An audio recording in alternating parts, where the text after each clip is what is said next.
Dina, Natan, Orly, and Ezra.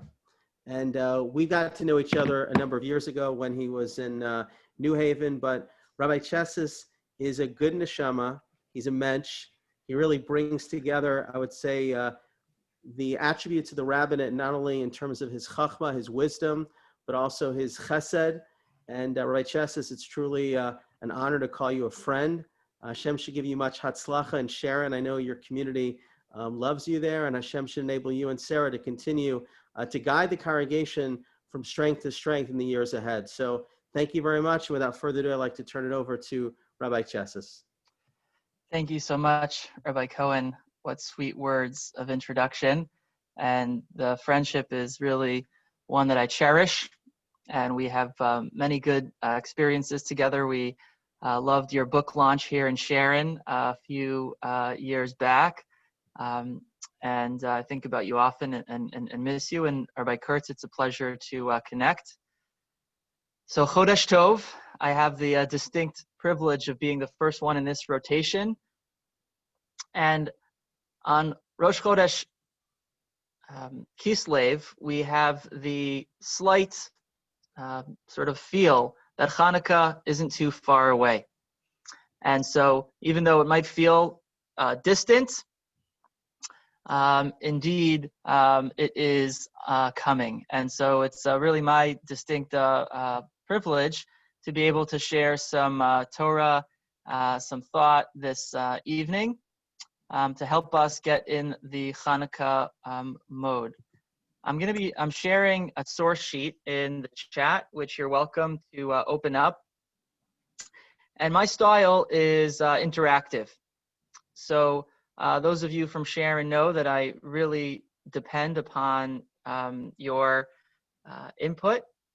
And I am going to begin that effort by inviting you to partake in an interactive sort of opening exercise, which is going to be looking at two stamps from the Jewish National Fund in the 1940s in Israel, and to compare them and contrast them. So there is a source sheet that you can open up on your own. I'm also going to share screen so that for those of you who aren't able to access the sheet on your own, you can see it through the share screen. Okay, thumbs up if you can see that. Okay, wonderful. So I'm going to invite you to unmute yourself when you're able, or you can raise your hand and I'll call on you, or raise your hand using the Zoom device or physically, and I'll be looking out for you to try and call on you. But please share your thoughts throughout. So for the opening exercise, as I just mentioned, the ask is going to be for you to take a look at these two stamps. Of course, the title for tonight is The Legacy of the Macabim, Should Courage Be Encouraged? And I want to thank Yitzi Blau, who published an article on courage in tradition. And several of the sources and the thought that went into this come from that article. So we're going to be looking at two different legacies of the Macabim through the lens of courage. And we're going to start with looking at these stamps from, I mentioned the Jewish National Fund. So this is the first one.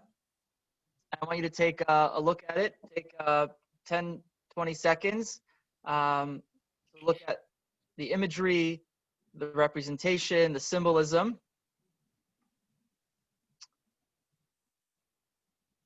And now I'm going to shift down to another stamp.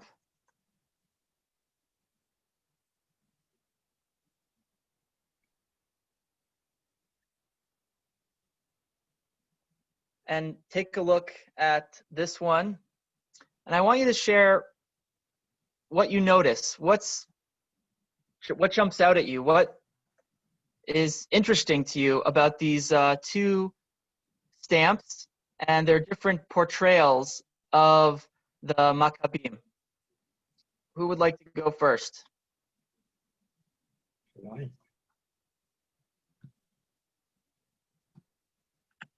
Well, there's some prayer in the second one that isn't there in the first one.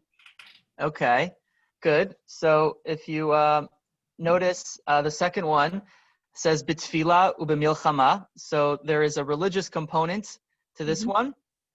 There's also the biyamim hahem bazman hazeh, which is also something that is drawing a bridge from current times, which is the 1940s, to the times of the Macabim. I see that Lloyd raised his hand. Go ahead, Lloyd. Make sure, yeah, I'm unmuted. Yes, I noticed that the first one was kind of a macho type of picture with the Maccabees in the back, sword in the hand, and with a shield, and representing to me the Spartan attitude of militarism and strength. And there is second is after war comes the Maccabees with the plowshares, but with a gun. I assume that's a gun in his across his back. So I thought that was of course, in the year 1948, that's when the Jewish state was just formed, and they were being attacked by all the Arab neighbors. So it's understandable you would have a militaristic, prep the country up type of stamp. Great. One also represents what the Maccabees in their strength, the Tower of Strength, and in prayer. And historically, I think soldiers become more religious in times of war, where death is imminent. Wartime, especially as we progress with our military ability to kill each other. And we're doing a much better job now than we did, let's say, in World War II. So I think that represents that. And the idea is that. Thank you so much. Okay. That was a wonderful description and analysis of these two different stamps. Thank you, Lloyd, for sharing that. Just to reiterate what you shared, the first one is more of a secular portrayal of the Maccabeim, claiming heir to that legacy through brute military strength. We see the soldier with the gun, sort of with the shadow of the Maccabee with the shield in the background. And indeed, this was a very popular narrative among secular Zionists. It really began with Herzl, who wrote in his prophetic book, The Jewish State, about the legacy of the Maccabim. And the last sentence of that book was, the Maccabees will be resurrected. Because the Maccabim were really the last pillar of strength, of military might that the Israeli army was able to look back at. It's old and new? Oh.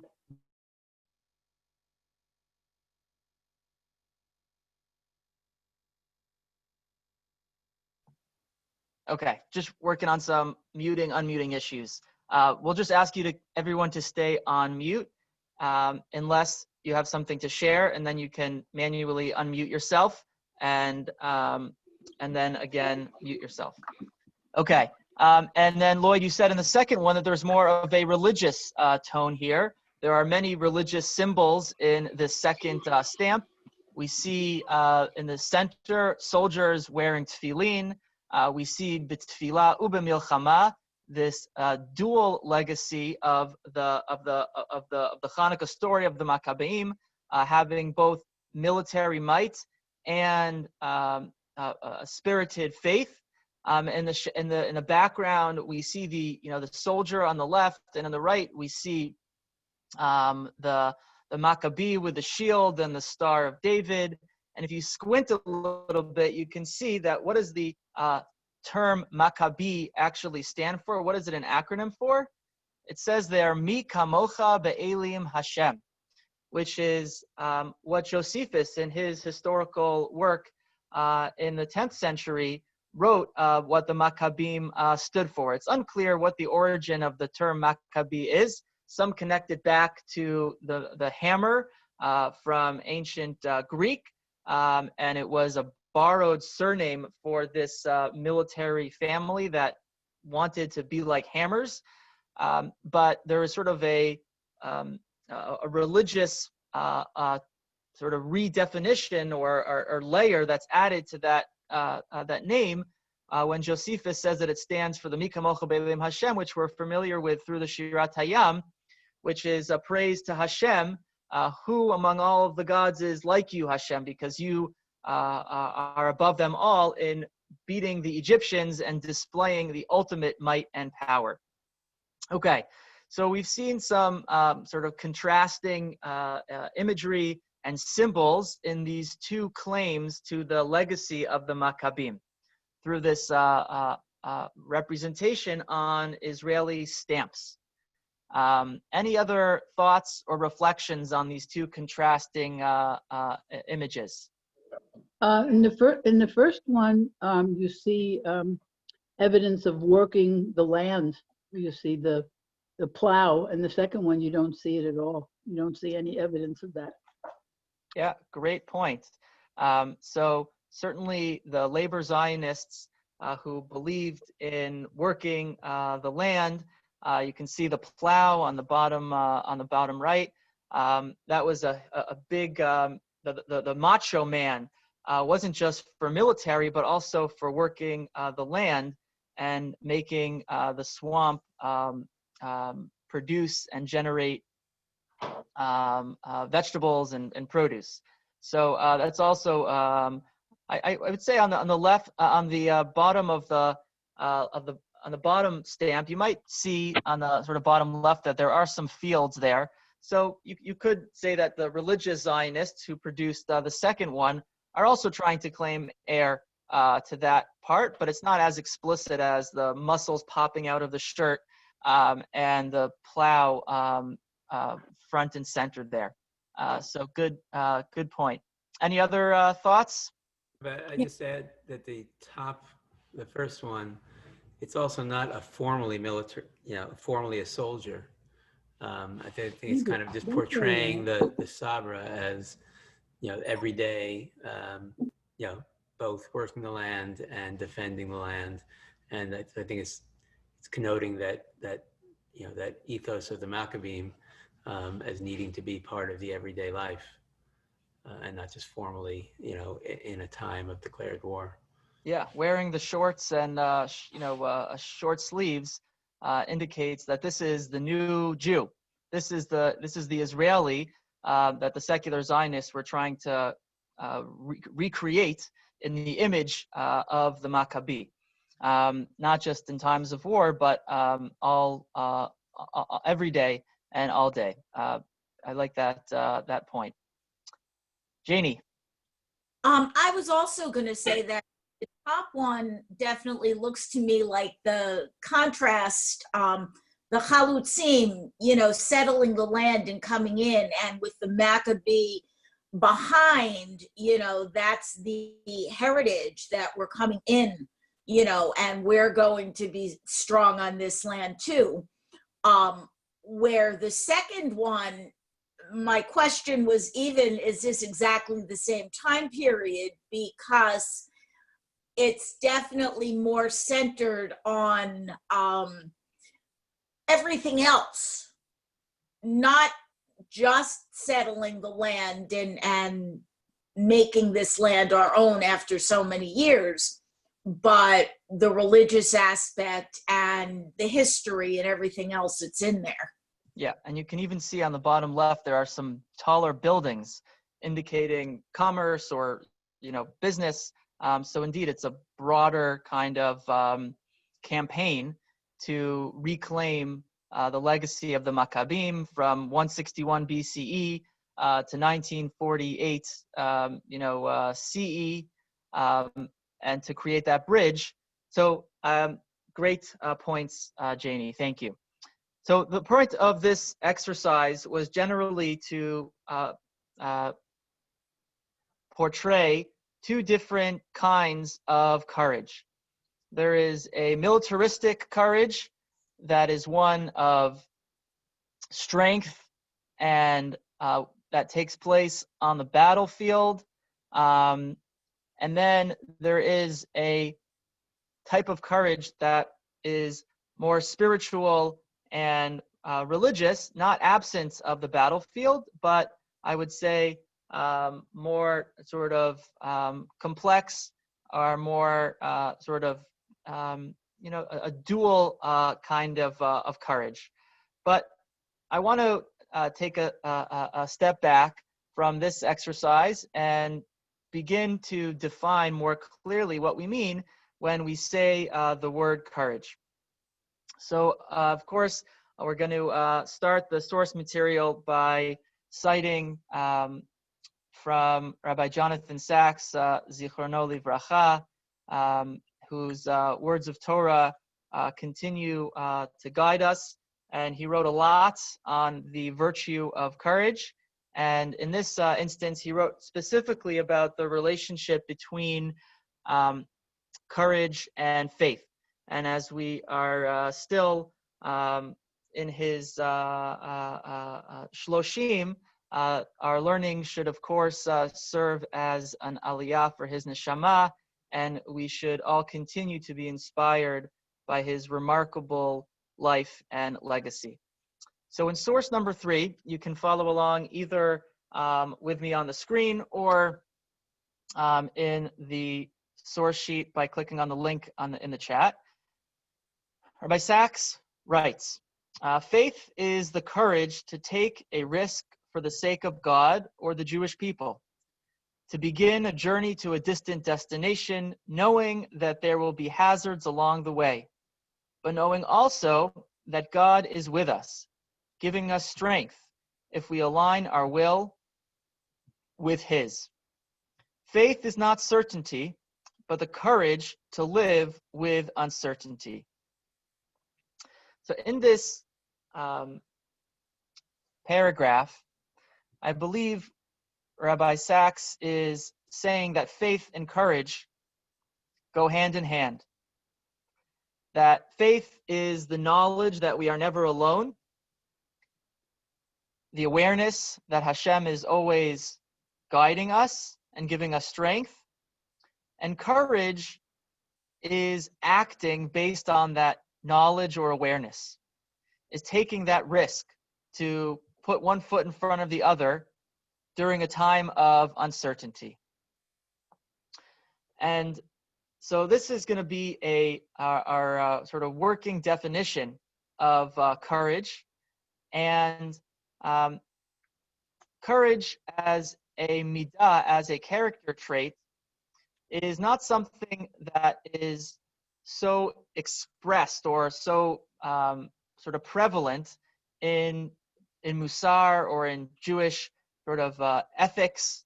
We oftentimes will promote other virtues like chesed or other kinds of midot like bitachon or mishpat, but we don't hear much about courage.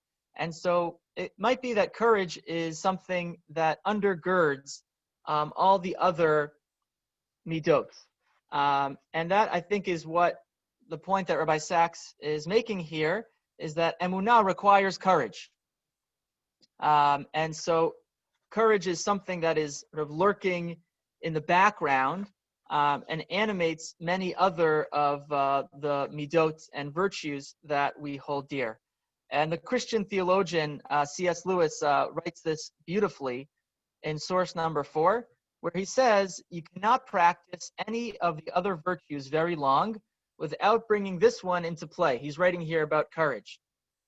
We want to be honest, but we fear losing our job as a result. We want to be generous, but fear that we will not have enough money saved in our pension plan to support ourselves later in life. If one is dominated by fears, then it will soon become impossible to practice any other virtues successfully.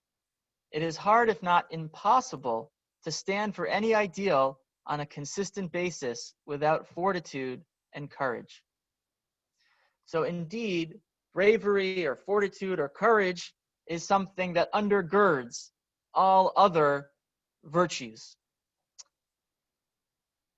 So, being that as it may, that courage sort of lurks in the background of many other Jewish values and virtues, it still behooves us to try and define courage based on our own terminology.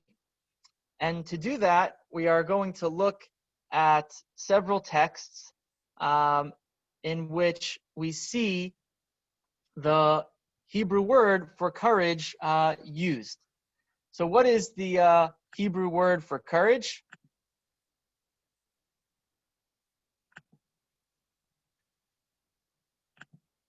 Who can share? Who knows what the Hebrew word for courage is?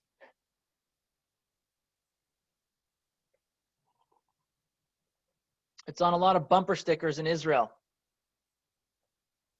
The Sephardim say it after they get an aliyah. Matz. Good. Okay. Thank you, Marty. So amatz or ometz is the Hebrew word for courage. And it's not such a prominent word in our Tanakh. But I want to take a little bit of a tour of Tanakh to look at 4 instances in which this term ometz is used.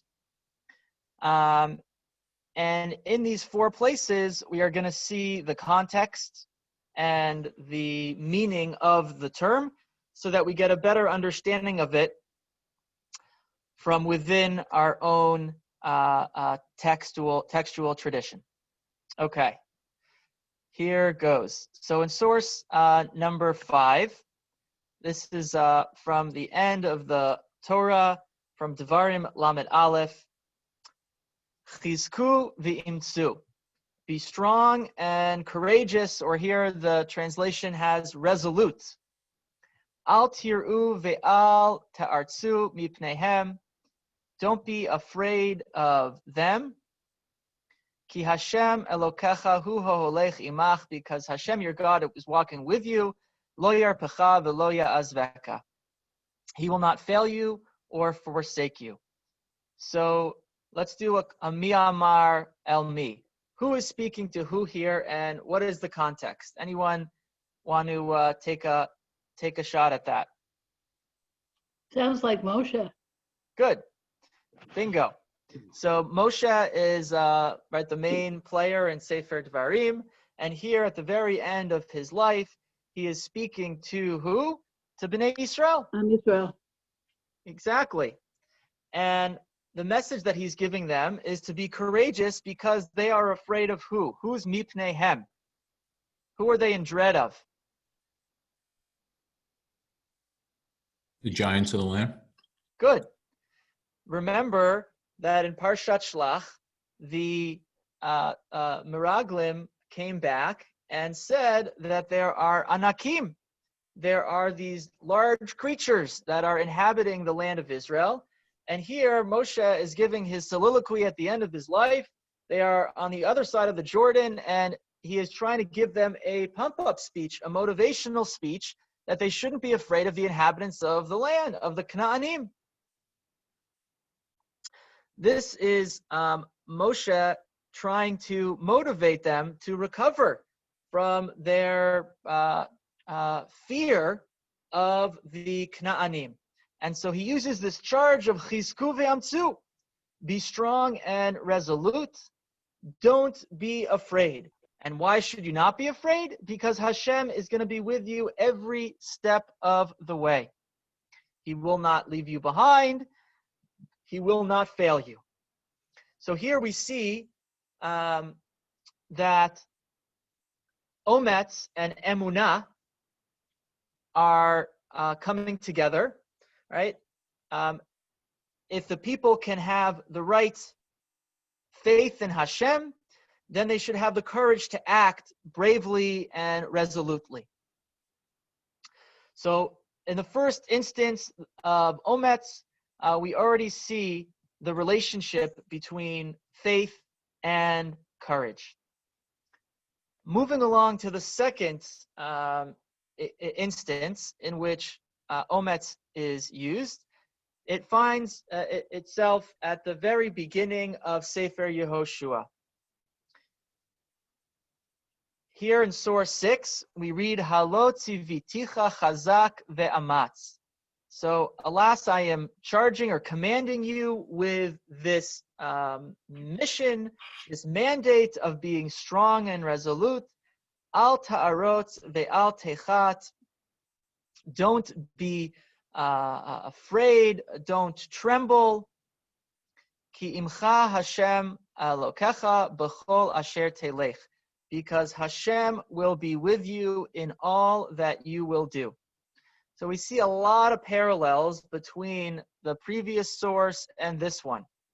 There is a lot of similarity in terms of the verbs, the al ta'artzu, and also the telech and the holech.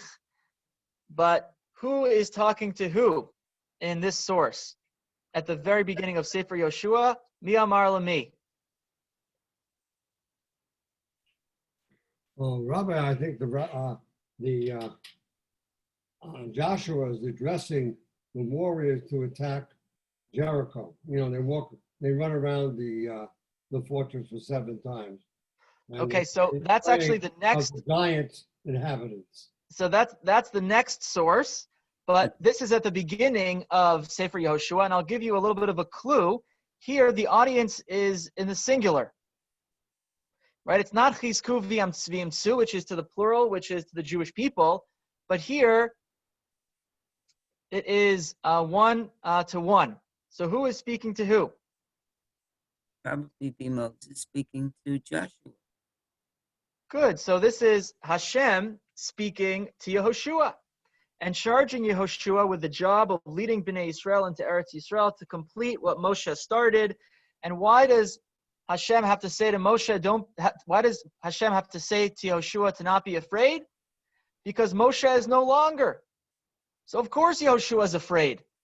His mentor, his role model, his guide isn't there, and he's alone, tasked with delivering the inhabitants of the land, conquering the borders of Israel. He's got a high task ahead of him, and of course, he's fearful. The expectations are huge. So this is Hashem's motivational speech to Yehoshua, using the same language that Moshe used to the Jewish people, Chazak ve'amatz. Okay. Third instance of this phrase, a little bit later on in Yehoshua, Vayomer Alehem Yehoshua. Now I'm in source number 7. So here, the Mi Amar Lami is a little bit easier because the beginning of the pasuk gives it away. This is Yehoshua who says to the Jewish people, Al tir'u ve'al techatu, chizku ve'imtzu. He says, don't be afraid, don't tremble, right? Again, repetition of these same verbs. Ki kacha ya'aseh, chizku ve'imtzu, be strong and resolute. Ki kacha ya'aseh Hashem l'chol oivehem, because this is what Hashem is going to do to all your enemies. Asher atem nilchamim otam. All of the enemies that are in the path ahead, Hashem will fight your fights. Hashem will lead you on the battlefield, and so you will be protected by Him, through Him, and so you should not be afraid. So here Yehoshua has internalized the message that Hashem gave him to the extent that he's now capable of delivering it to the people and serving as the Moshe of the generation, in that he is able to be the coach in the huddle who tells them, we can do this because we have Hashem on our side. Go team. Finally, the fourth example that we will look at is at the very end of Tanakh. We began sort of at the beginning of the end of the Torah, beginning of Nevi'im, and now we'll be at the very end of Tanakh with Divrei Hayamim. And in this instance, Chizkiyahu is speaking, and he says, Chizku v'imtzu, source number 8 here, al tir'u ve'al techatu. Similar language, repeating those words yet again, but here it's a slightly different context. Mipnei melach Ashur. Don't be afraid of the Assyrians.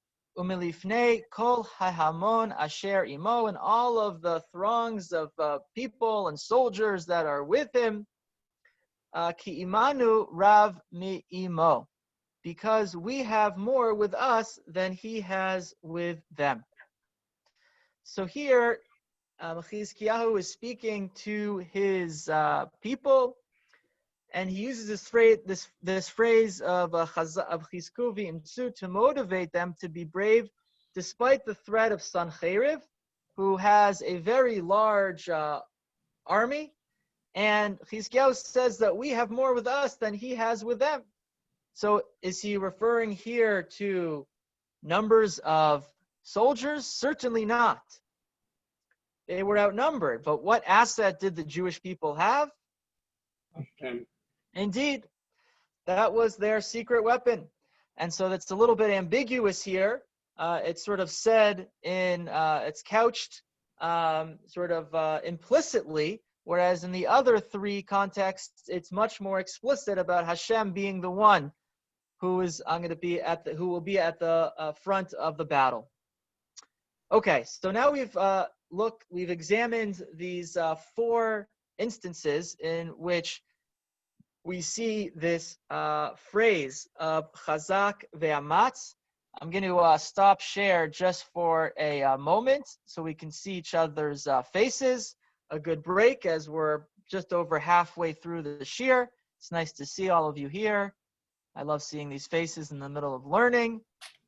And I am going to ask you to reflect a little bit on the common themes of these 4 instances in which we saw the phrase chazak ve'amatz utilized. What are the core elements of ometz, of courage, that we see from these sources? Here it's strength, but does it always have to be preceded by the word strength? Okay, so Phyllis, two good points. So first, you said that there is the presence of fear in each of these contexts. No, I didn't mean fear. I meant to be strong before you can be courageous, or that it's okay. coupled together.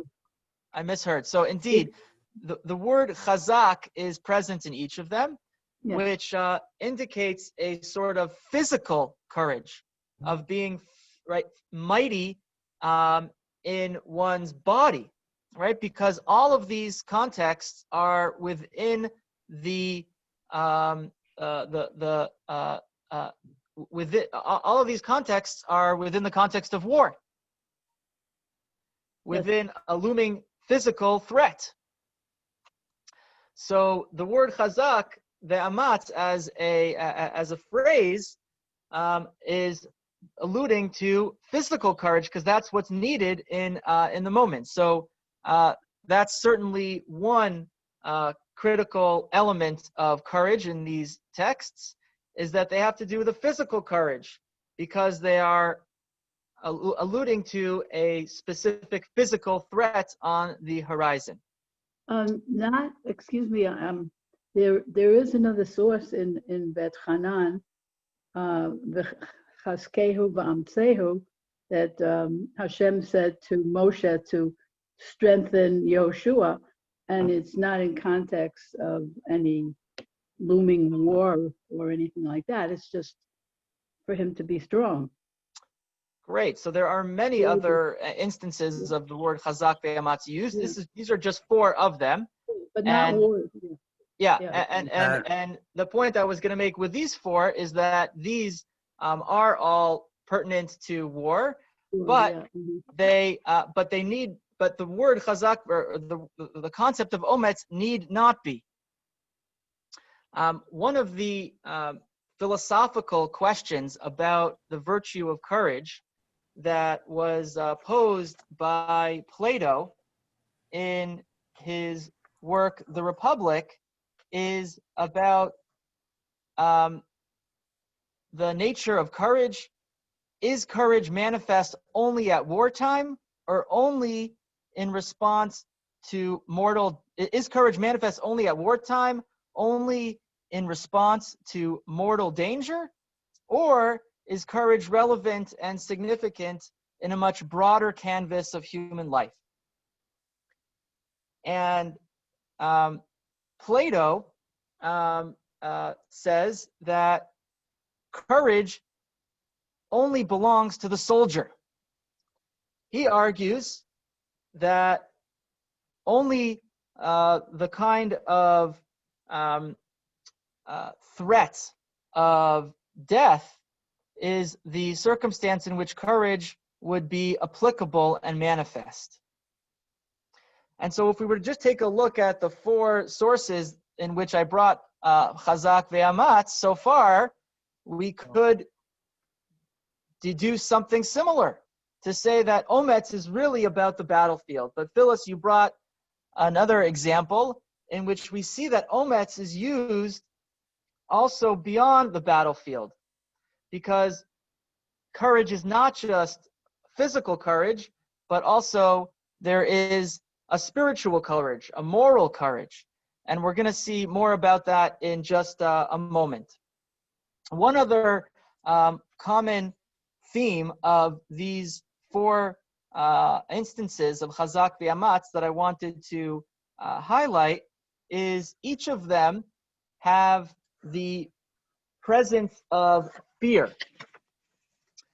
So much so that Hashem has to say, don't fear, or Moshe or Yoshua or Chizkiyahu have to say, don't be afraid. Why do you have to tell somebody not to be afraid? Because of course they were afraid.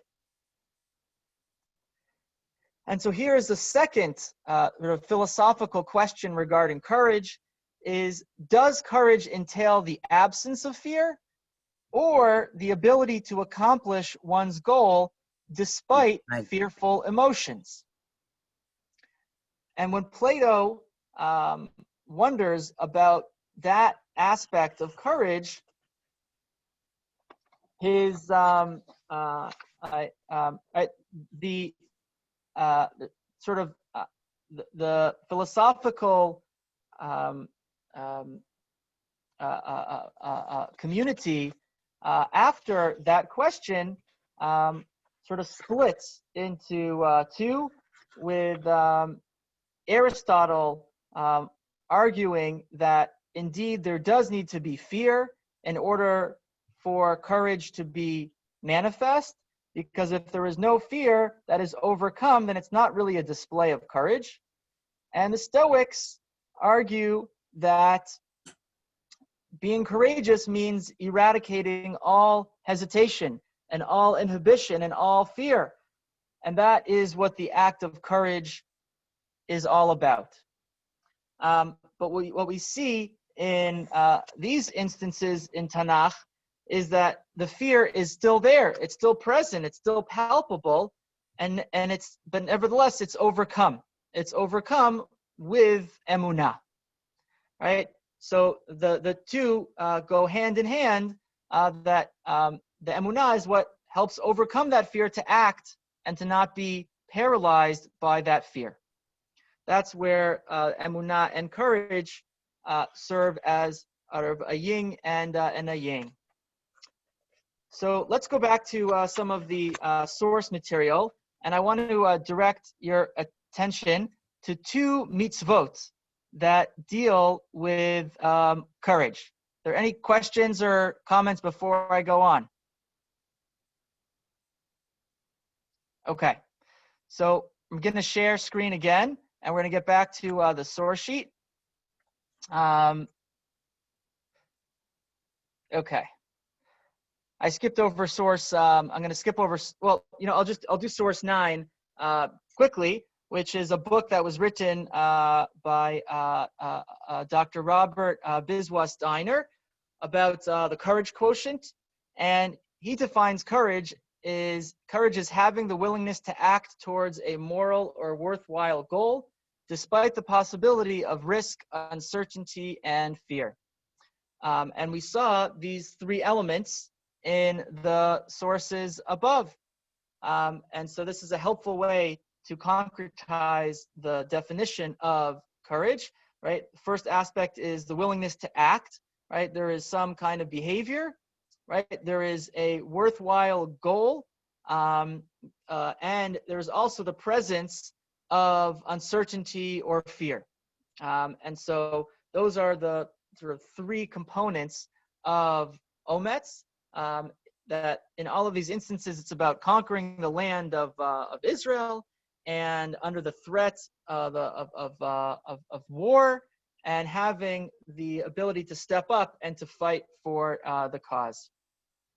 Okay, so because time is lacking a bit, I'm going to just do source 10 outside. Here is the instance of the classic instance in which there is a mitzvah to be courageous for a milchemet mitzvah to conquer the land of Israel, and the Kohen goes and gives a pep talk to all of the soldiers and says to anyone who is faint-hearted, it's time to leave. So that is sort of the obvious instance of where courage is necessary, and not being courageous is a disqualifier. But the point that I made earlier to Phyllis's comment, which is that courage goes far beyond the battlefield in Jewish sources, is reflected in the second mitzvah that we'll spend 2 or 3 minutes on. The second mitzvah in which courage is manifest is when it comes to a judge ruling on a case. Here, the shoftim, the judges, are charged with the mandate of not accepting bribes and not fearing any man, regardless of how wealthy or how powerful they are. And the temptation, of course, is to fold to social or political power in the face of justice and truth. But Hashem is instructing the judges that they need to be courageous and stand up for what is right. So much so that in source number 12, we have a fascinating law in which Rabbi Yoshua ben Karcha says that minayin letalmid sheyoshev lifnei rabo v'ra'az zechut la'ani v'chova la'ashir minayin shelo yishtok. So in a situation where a student sees that their teacher is about to make a mistake and rule in accordance with a wealthy person and against a poor person, and that this ruling is incorrect, and that the teacher is blindsided or biased by some factor, where do we know that the student should interrupt and actually tell the teacher that they are making a mistake? Shne'amar lo taguru mipnei ish. That is the charge in the parshiah above to justices, that you should not fear any person, because the ultimate value in law is going to be justice and not social or political standing. And so in this instance, I would argue that we see the necessity of being courageous in terms of standing up for something that is right and being willing to act, even when there is great fear of putting strain on social relationships. And this is an example of courage, of ometz, even outside a military context. And so this would sort of demonstrate the need or that courage belongs outside just physical courage, and also in sort of social or moral courage. And now we're going to wrap up in the next few minutes, going back to where we began at the with the opening exercise of those two stamps, those two sort of different portrayals of the new Jew, the Israeli, under the shadow of the Maccabi, and the different depictions of courage from those two sort of artistic pieces. So there is a fascinating history of Hanukkah as it was celebrated by the secular Zionists. I read a piece by Professor Noam Zion about how Hanukkah was initially renamed by the early secular Zionists to be Chag HaMaccabim. And of course, the reason for that renaming was because they wanted to emphasize the role of the military hero, the Maccabim, and to de-emphasize the connotation of the word Chanukah, which is a rededication of the Beit HaMikdash, which is more about the religious and spiritual legacy of Chanukah. Along those lines, the secular Zionists created new rituals on Hanukkah to de-emphasize the spiritual nace and to instead emphasize the physical and militaristic accomplishment. Among those new rituals included a military parade that took place for many years, and also the initiation of new folk songs. And so there is a folk song that probably many of us are familiar with, that maybe we sing when we have our family Hanukkah parties, and that's of course the Mi Yimalel, an early Zionist folk song. And we know the tune, Mi Yimalel Gvurot Yisrael Lo Tamid Yimna. It's a crowd favorite, especially when you can do rounds, which is always a mess in my family, but we always give it a try. So this song is fascinating, and we don't have the time to do a proper textual analysis of it right now, but this song is a way of subverting a Mizmor Tehillim and Mizmor Kuf Vav, which has a lot of similar language, but a very different protagonist. So the protagonist of Mi Yimalel is the Gibor, right? B'chol dor yakum ha-Gibor, Goel ha'am, the one who redeems the generation. And who is that? V'yamim mehem hazman hazeh Maccabi, Moshia ufodeh. It's the Maccabee, it's the soldier, it's the strong, battle. It's the strong person on the battlefield with brimming muscles and brute strength, right? That is the hero of this song. Now, if we look at the language of Mizmor Kuf Vav, we see then Pasuk Aleph, it's Hodu Hashem Kitov, Ki Elam Chasto, and then Mi Yimalel Gvurot, but it's Hashem, right? Yashmiya Kol Tehilato. The protagonist, of course, in Tehillim is that Hashem is the one who is the reason for the military victories and behind all of the successes of the Jewish people.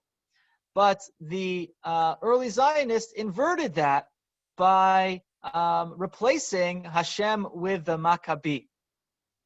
And so this is just a fascinating piece of history, which points to the fact that the legacy of courage in Hanukkah was something that was controversial and was also recreated for certain ideological and political reasons by the early Zionists.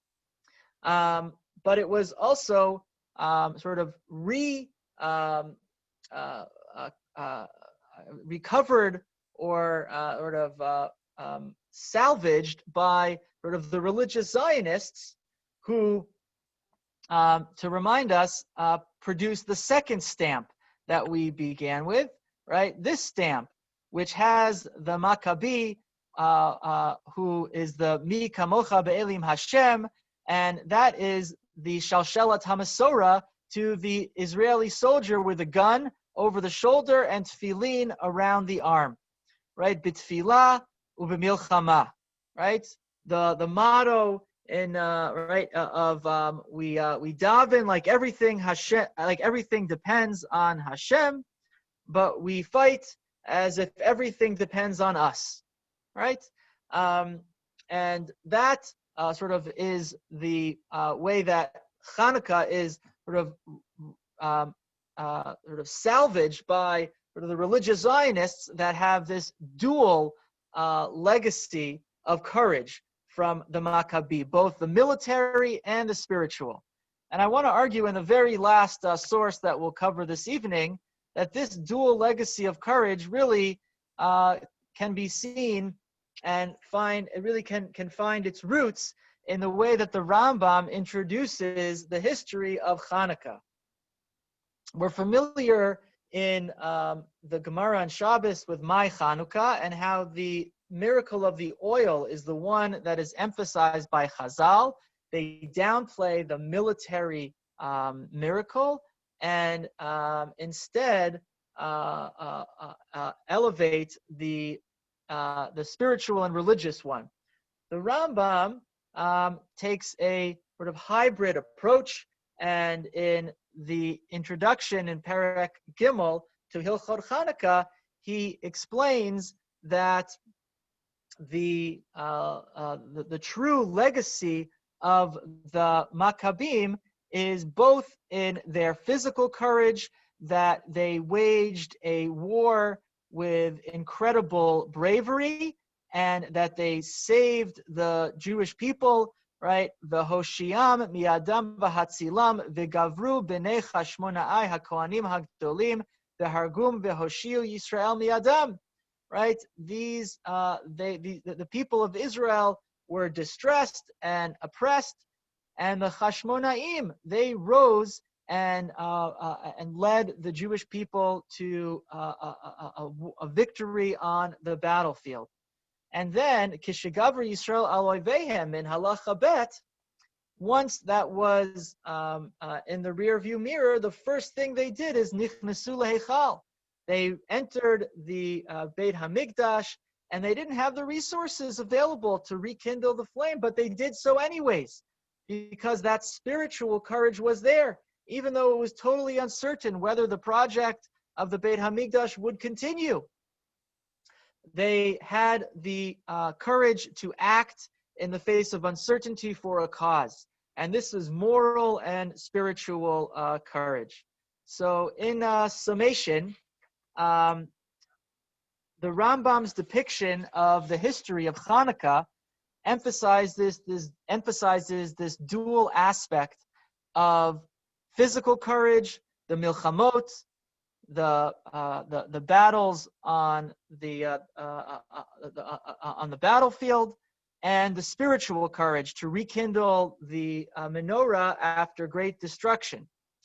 In this version of Hanukkah, we should appreciate that both types of courage should be encouraged. Both the physical and spiritual courage because really both of them go hand in hand with each other. Both of them are coupled with emunah, with faith in our Creator, that ultimately compels us to stand up and do something that is hard and difficult during an uncertain time. But that is what the legacy of Hanukkah ought to be. And certainly in these times of tremendous uncertainty, I think that these two types of courage should all the more so be encouraged. So thank you for listening and participating. I know the hour is over, but I will stick around. If anyone has comments or questions, I am happy to continue the conversation. Thank you. Thank you very much, Rabbi Cheses. And I just want to also promote, this is only our first week. God willing, next week we'll continue with a class that talks about, again, down the theme, I guess, of Jewish fundamentalism and our approach to guns, to war, how we're supposed to relate to Hanukkah. So what I found, this will be a question. I guess we'll go into Q&A now. Rabbi Cheses, a question for you.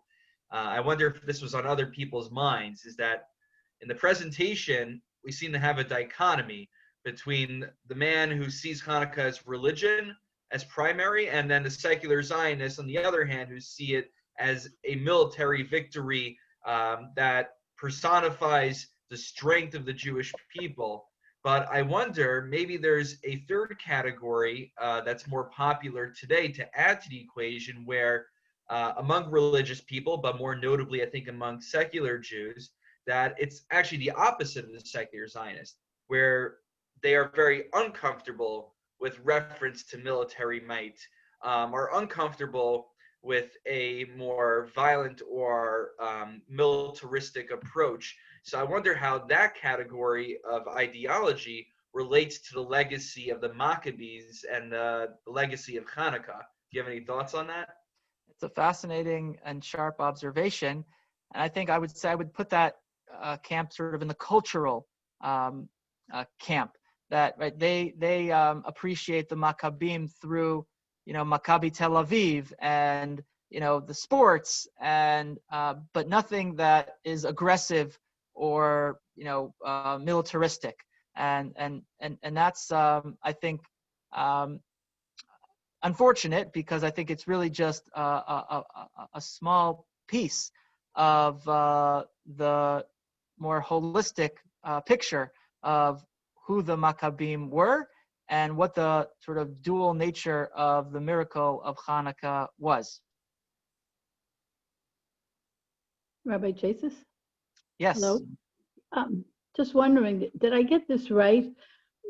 Were you saying that that Ometz is more of the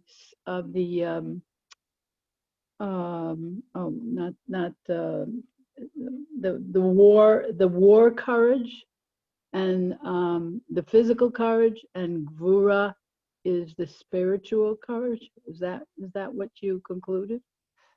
No, I was pointing out that several instances in which the word Ometz is used does have the context of military and wartime, but that there are also instances like the one you pointed to where Moshe is just giving encouragement to Yehoshua to be confident in his leadership of the Jewish people, regardless of the military context, and also the mitzvah of being courageous when you're a judge, to demonstrate that Ometz is broader than just physical courage. But the point you make about Gvura is often a word that we do use to talk about spiritual courage, right? Ezehu Gibor HaKovesh et Yitro. Right. And Yitzhak being the paradigm of Gibor. He has the spiritual Gvura. But I think, I'm not sure if I think courage and Gvura overlap, but I think that Ometz offers a more sort of direct translation of courage, because they both have a broader sort of reach. Thank you. Any more questions?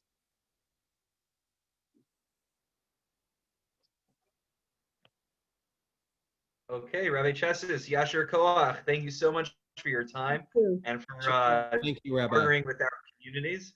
God willing, we look forward to continuing the series next week, same time, Monday night at 8:00 p.m. The speaker Lila's over to all. right? Thank you so much. Rabbi Kurtz, you're speaking, right? Yes, I will be speaking, God willing. Okay. My regular shear slot. Okay. Good night, everybody. Thanks, Lila Rabbi. Tov. Early happy Okay. Hanukkah. Yeah, to you too. Gvura.